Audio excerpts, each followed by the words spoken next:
ये भरी हैं किताब सारे, ये रही हमारी पढ़ी थी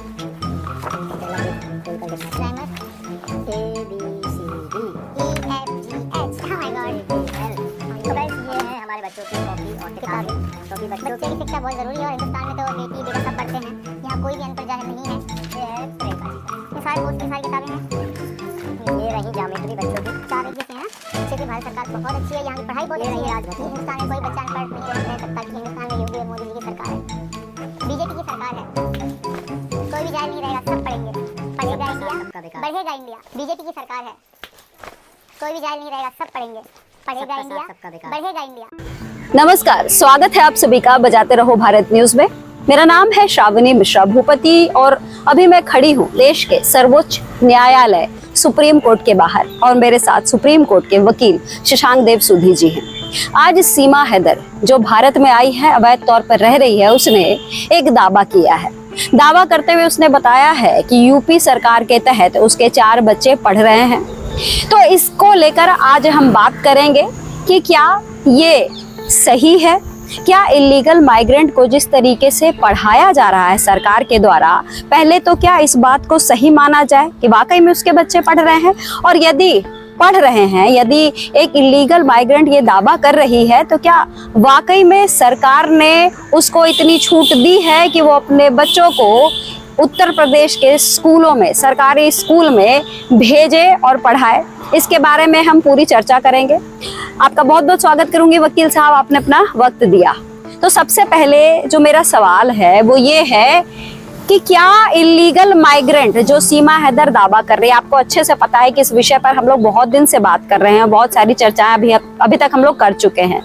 तो मेरा सवाल यही है कि सीमा हैदर जिस तरीके से दावा कर रही है कि सरकार के द्वारा उसको ये अनुमति है कि उसके द्वारा जो बच्चे लेकर आई है उनको उत्तर प्रदेश की जो सरकार है उसके तहत जो स्कूल है वहां पढ़ने का अधिकार है, और ये दावा कहीं ना कहीं अगर सही है तो क्या ये संभव है? देखिए, नमस्कार श्रावणी जी। भारत का संविधान बहुत ही स्पष्ट शब्दों में इस चीज को निर्धारित किया है कि right to education intrinsic right है और यह राइट सभी के लिए उपलब्ध है। सुप्रीम कोर्ट ने भी ये अपने जजमेंट के द्वारा हाल में ही ये बताया है कि access to education is a fundamental right regardless of the status of a children. लेकिन यह तो एक डिबेटेबल क्वेश्चन है। सुप्रीम कोर्ट का मानना है, क्योंकि सुप्रीम कोर्ट हमारे देश की सबसे बड़ी न्यायिक व्यवस्था का हिस्सा है, तो नेचुरली वो लॉ हो जाता है। लेकिन मेरा ये मानना है, मैं पहले भी एक बात बताया था कि जो हमारे देश में इलीगल माइग्रेंट की जो समस्या है वो बड़ा ही पेरेनियल समस्या है, और अगर इसको बच्चे को एजुकेशन अगर दिया जाएगा तो नेचुरली यह एक स्टेप फॉरवर्ड है उनके कानूनी और वैधता को मजबूत करने का। एक बहुत बड़ा जो है यह एक प्रक्रिया है, क्योंकि अगर वो इलीगल माइग्रेंट का बच्चा यहाँ से एजुकेशन प्राप्त कर लेता है तो निश्चित रूप से उसकी वैधता को साबित करना बहुत आसान हो जाएगा। तो मेरा ये मानना है, मैं सुप्रीम कोर्ट की बात नहीं करता हूँ, अवैध जो माइग्रेंट है उनके बच्चे को एजुकेशन देने की कोई व्यवस्था नहीं होनी चाहिए, क्योंकि अगर वो अवैध है तो उसको सीधे जो है, जैसे अमेरिका ने लोगों को यहाँ हथकड़ी में भेजा है अमेरिका से जो वैध नहीं थे, तो भारत सरकार क्यों नहीं रोहिंग्या को, चाहे जो अवैध रूप से यहाँ पर रह रहे हैं, उनको भेज रहा है। तो यह सरकार की यह असफलता है। सरकार की तरफ से स्पष्टता से यह होना चाहिए कि इन ऐसे लोग जो अवैध रूप से भारतवर्ष में रह रहे हैं उनको किसी भी प्रकार की सहूलियत नहीं दी जाए। अगर सहूलियत नहीं दिया जाएगा तो निश्चित रूप से जितने भी अवैध घुसपैठिए लोग हैं वह इस देश से निकल जाएंगे, क्योंकि इनको कोई किसी तरह का मदद यहाँ पर नहीं मिलेगा, क्योंकि यह एक बढ़ावा है। अगर आप उनके सब तरह के फैसिलिटी देंगे, क्योंकि हमारे यहाँ सरकार में देखिए कोई एक क्लियर कट पॉलिसी नहीं है घुसपैठियों के लिए। यही कारण है कि आप दिल्ली के सबर्ब एरिया में जाएं, घुसपैठी लोग रह रहे हैं, और भी यूपी में जाएं, किसी को पता नहीं कौन आदमी कहाँ जा रहा है। तो निश्चित रूप से जो राइट ऑफ एजुकेशन है, राइट टू जो रहने का शेल्टर है, ठीक है, इंट्रिंसिक राइट है, फंडामेंटल राइट है, सबको मिलना चाहिए, लेकिन एक टाइम पीरियड होना चाहिए कि इतना टाइम पीरियड तक इनको दिया जाएगा, उसके बाद जो है ये सरकार उसको प्रोवाइड नहीं करेगी। तो ये बहुत जरूरी चीज है, क्योंकि भारत वर्ष एक मल्टी रिलीजियस कंट्री है, मल्टीलिंगुअल कंट्री है, और इस तरह से अवैध घुसपैठिया अगर आएंगे इस देश में तो निश्चित रूप से हमारे देश में अवैध लोगों की संख्या बढ़ेगी, उनका क्लेम होगा। तो हमारे अनुसार जो है अवैध बच्चों को एजुकेशन नहीं दिया जाना चाहिए, क्योंकि हमारे देश में इतने ऐसे बहुत सारे बच्चे हैं जिनको एजुकेशन नहीं मिलता है, और ये जो है extra burden on our resources है। तो निश्चित रूप से मेरे समझ से इस तरह का नहीं होना चाहिए। जी बिल्कुल सही कहा आपने सुधी जी, लेकिन सवाल ये उठता है कि लगातार आप सुनेंगे, खास करके यूपी सरकार की बात करें या केंद्र सरकार की बात करें, तो अवैध घुसपैठ को लेकर हर बार चर्चाएं होती हैं। जब भी संसद सत्र चलता है तो उसमें अवैध घुसपैठ के ऊपर चर्चा ना हो, ये ऐसा आपने कभी सुना ही नहीं होगा। तो जब अवैध घुसपैठ के ऊपर चर्चा होती है, उनकी संख्या को कम करने की बात होती है, तो यूपी सरकार में एक ऐसी महिला है जो अवैध तौर पर घुसी है, 4 बच्चों के साथ घुसी है। अब ये भी दावा कर रही है कि बच्चे स्कूल जा रहे हैं। तो कहीं ना कहीं सरकार के कदम पे या सरकार जो बोलती है उसको सच तौर पे ना करने का जो ये पूरा उदाहरण हम देख रहे हैं, कि जिस तरीके से सीमा हैदर तो कह रही है ना, मेरे बच्चे स्कूल जा रहे हैं, एक तरफ योगी जी कह रहे हैं कि अवैध घुसपैठ के खिलाफ हम लोग लगातार काम कर रहे हैं, एक तरफ ये भी सुनने को मिलता है कि मोदी जी ने 100 घंटे का वक्त दिया है कि सभी अवैध घुसपैठियों को निकाला जाए।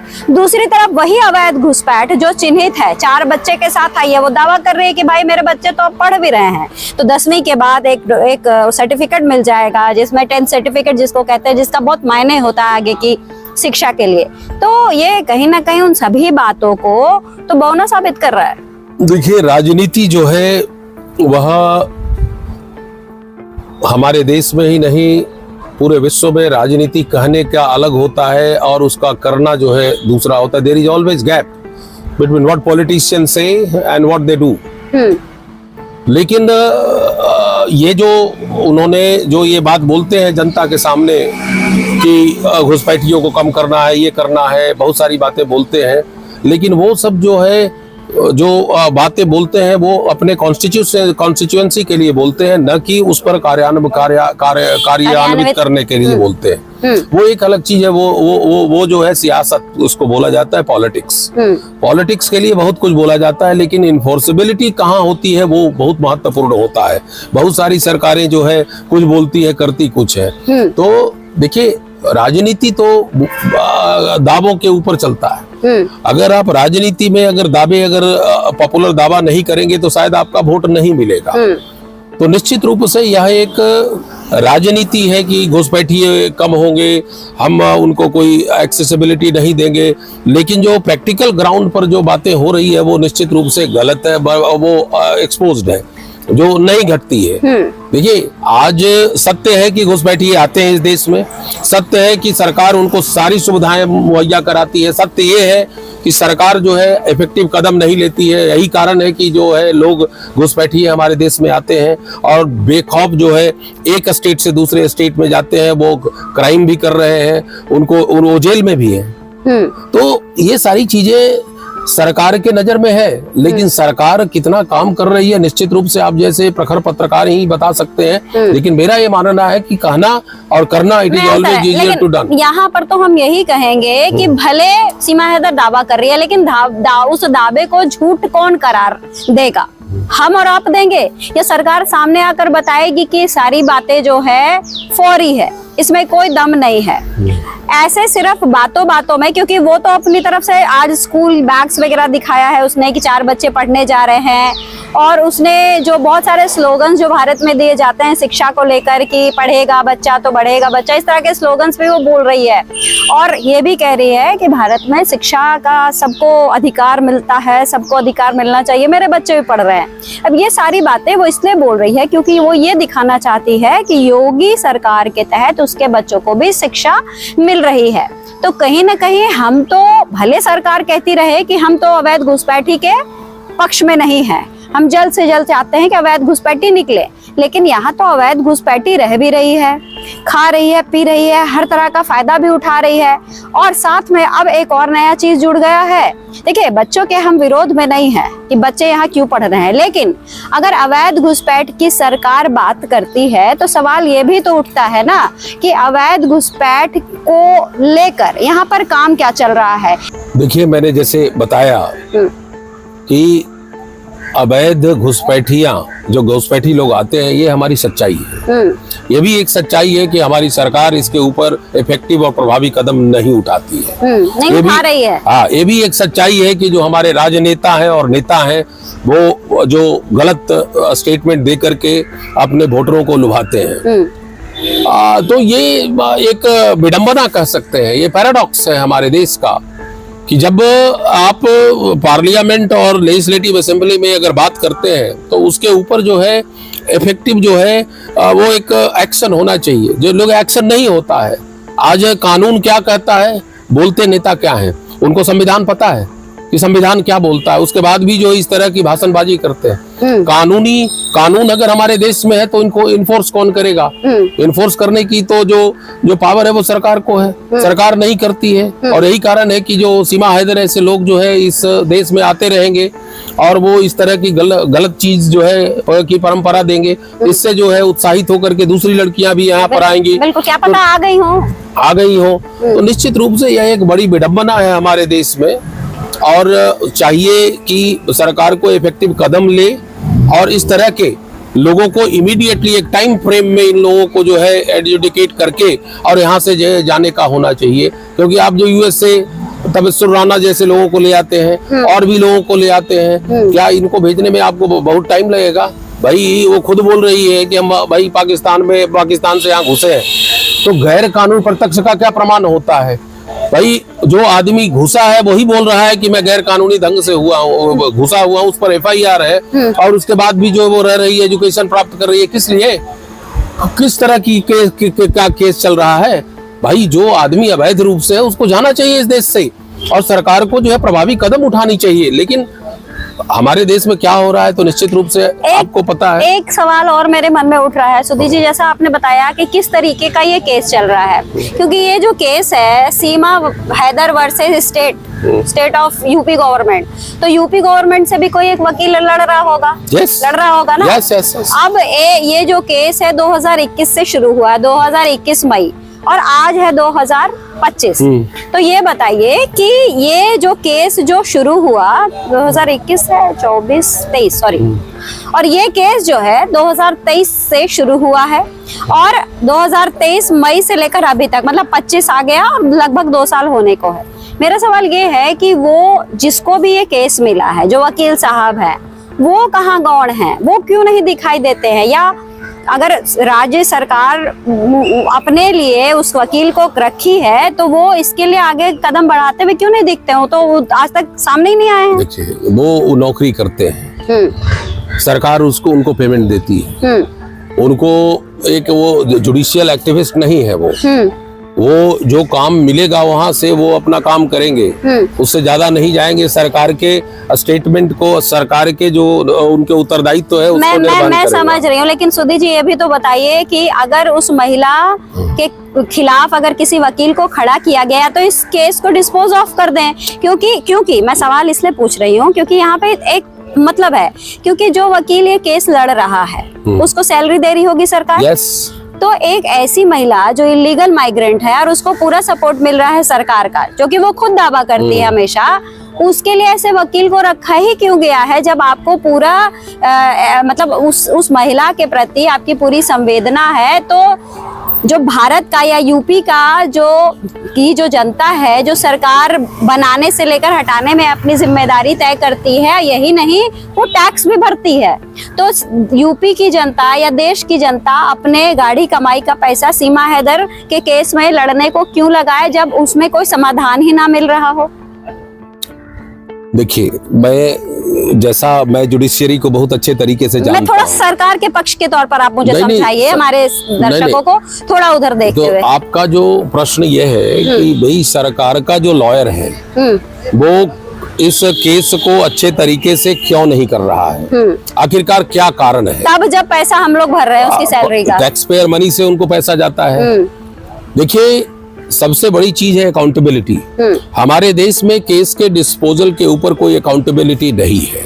हमारे देश में अवैध घुसपैठिया तो चलिए, यहाँ पर जो हीनियस क्राइम में जो होता है उसमें भी कोई अकाउंटेबिलिटी किसी के ऊपर नहीं है कि कब ये जो है मैटर डिस्पोज होगा, कब ये किसी को जस्टिस मिलेगा। जरूरत इस बात की है कि जितने भी सरकार के लॉयर्स हैं उनकी अकाउंटेबिलिटी फिक्स की जाए। हर केस में हर दिन उनको रहना चाहिए और प्रिपेयर्ड होकर रूप में रहना चाहिए। ये नहीं कहना चाहिए कि सरकार से अभी जवाब नहीं आया है, पुलिस ने जो है अगला डेट नहीं, अगर उन पर डेट अगर लगे तो उनके ऊपर जो है स्टिक से स्टिक जो है कोई पेनल्टी लगाया जाना चाहिए, तभी जो है इस तरीके का चीज नहीं होगा। तो जरूरत इस बात की है अकाउंटेबिलिटी की, जरूरत इस बात की है रिस्पॉन्सिबिलिटी की। हमारे देश में न अकाउंटेबिलिटी है, न रिस्पॉन्सिबिलिटी है, न ट्रांसपेरेंसी भी नहीं है। कारण सबसे बड़ी चीज है कि घुसपैठिया जो ये मुद्दा है जिसको लेकर के आप कई सारे प्रोग्राम किए हैं, कितने बार जो है आप हमसे आपने इंटरव्यू लिया है, इस बात को हमेशा कहा कि गैर कानूनी महिला जो है कैसे इस देश में रह सकती है। उसके बावजूद भी आज जस के तस स्थिति वही है, उसके जो केस हैं आज वही पर पड़ा हुआ है। वो पैर और मजबूती से जमा रही है। मैं बोल रहा हूँ ना कि उसके बच्चे पढ़ने लगे, तो कहने का ये अर्थ है कि हमारे देश में जो है कथनी और करनी में अंतर हो है, इसको जो है ब्रिज करने की जरूरत है। और मैं जहां तक मानता हूं कि ये देश तभी ठीक रहेगा जब एक डेमोक्रेटिक रिस्पॉन्सिबिलिटी हो हमारे देश में, कि अगर आप विधानसभा और संसद में भी अगर कोई वक्तव्य देते हैं तो उसके पीछे रिस्पॉन्सिबिलिटी है, न कि गिमिक्री हो। मैंने डेमोगॉग होने की कोई आवश्यकता नहीं है। देश में सभी को जो है, जैसे जनता में वोट देता हूँ, वोट के बाद आप आते हैं, आप you are representative of the people, और वहां पर आप बैठे हुए हैं पीपल के पावर को लेकर के, तो आपकी आपका एक रिस्पॉन्सिबिलिटी होता है कि आप जो जमीनी हकीकत है उसके जो समस्याएं हैं उसको दूर करने के लिए वहां पर आए हैं, न कि भाषणबाजी देने के लिए आए हैं। बिल्कुल। मेरा जो यही कहना है कि हमारे देश में अकाउंटेबिलिटी और रिस्पॉन्सिबिलिटी की बहुत जरूरी है, और ऐसे अवैध घुसपैठिया अगर आते रहेंगे और उनका केस अगर टाइम फ्रेम में डिसाइड नहीं होगा तो निश्चित रूप से आने वाले दिनों में ये देश एक बहुत ही व्यापक समस्या से घिर जाएगा। और साथ ही जिस तरीके से ये केस लंबा पे लंबा किया जा रहा है, सरकारें अपनी तरफ से कोई जवाब नहीं दे रही है, और इधर ये महिला सीमा हैदर अपने कदम जमाती जा रही है, तो कहीं न कहीं सरकार चाहे जितने भी प्रस्ताव लाती रहे अवैध घुसपैठ को लेकर, चाहे जितने भी स्टेटमेंट्स देती रहे अवैध घुसपैठ को लेकर, अगर सीमा हैदर जैसी महिलाओं का इस तरीके का बर्ताव, इस तरह की कार्यशैली आगे भी जारी रहेगी, इस तरह का मतलब है कि बच्चा पैदा करना, डिलीवरी करना, फिर अपने बच्चों को लेकर कहना है कि स्कूल में एडमिशन हो गया, फिर जो बच्चा ये दावा करती है मेरा है उसका बर्थ सर्टिफिकेट जारी करवाना, ये सारी चीजें कुछ नहीं है बल्कि सरकार की कार्यशैली पर एक बड़ा सा, बहुत बड़ा सा निशान है, सवाल है, जवाबदेही है, जो अभी तक जनता को नहीं मिली है। तो फिलहाल इसी सवाल के साथ हम इस सेशन को एंड कर रहे हैं कि आखिर सरकार क्या चाहती है कि इसी तरीके से कोई अवैध घुसपैठी आकर हमारे देश को, हमारे देश की सरकारों को बदनाम करती रहे, ये कहते हुए कि यहाँ इलीगल घुसपैठिए कुछ भी कर सकते हैं, जो चाहे वो कर सकते हैं और सामने रहकर कर सकते हैं। ये बहुत बड़ा सवाल है और हम चाहेंगे कि सरकार इसका जवाब दे। इसी के साथ मैं आप सभी से इजाज़त चाहूँगी। शशांक जी का बहुत बहुत धन्यवाद करूँगी क्योंकि उन्होंने आज हमारा फिर से एक बार मार्गदर्शन किया अवैध घुसपैठ को लेकर, और बराबर वो मार्गदर्शन करते रहते हैं। तो मुझे और शशांक जी को दीजिए इजाज़त, और आपका क्या कहना है इस पूरे सेशन के बारे में ज़रूर बताइएगा। नमस्कार।